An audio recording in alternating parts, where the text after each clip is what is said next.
tafadhali bonyeza alama nyekundu ya subscribe iliyoko chini ya video yako, kisha bonyeza alama ya kengele iliyoko pembeni ya neno subscribe. Asante sana.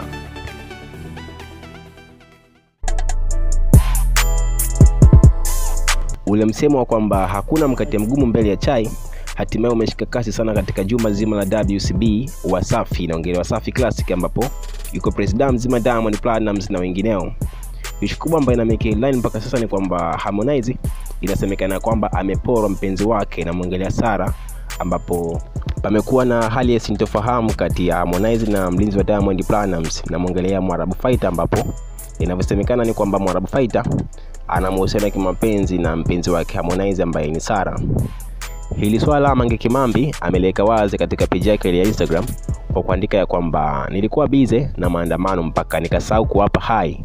Basi mnaambiwa kwamba Sara wa Harmonize yuko deep in love na Mwarabu, yani sasa hivi Hamu ndio analia mzungu asimkimbie, ila bibie mnaambiwa anampenda Mwarabu Fighter. Siku hizi mnaambiwa Mwarabu gym anafanyia Coliseum, bibie analipia, ana maisha mazuri sana na mzungu ndiye anayempa hela.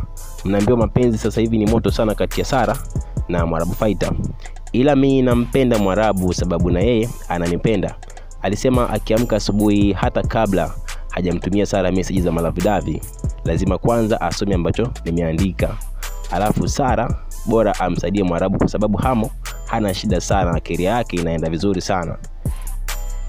Na kama kawaida yao watakaa na watasema kwamba habari hii ni ya uongo, ila baada ya muda mrefu wataumbuka tu. Habari ndio hiyo, na Sara na Mwarabu Fighter wako kwenye mahaba mazito sana, na wabongo wanavyopenda habari za kipumbavu, basi hii post itawapa usingizi mwanana kabisa. Na unaambiwa kwamba hiyo account ya Sara password anayo mwenyewe Harmonize na anaandika na kujijibu peke yake. Anyways, hanaga ubishi, baada ya muda ukweli utajiachia tu.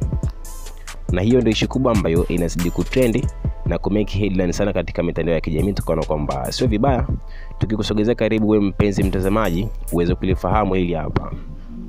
Ulikuwa nami Alex Santu na hii hapa ni News TV. Kumbuka tu ya kwamba ili usipitwe na habari nyingine kama hizi hapa, usisahau kubonyeza button ya subscribe ambayo inaonekana hapo chini ya video yako, kisha bonyeza alama ya kengele iliyoko pembeni ya neno subscribe. Kwa kufanya hivyo basi utakuwa wa kwanza kupata habari zetu zote kupitia hapa kwenye channel yetu ya News TV. Asante sana.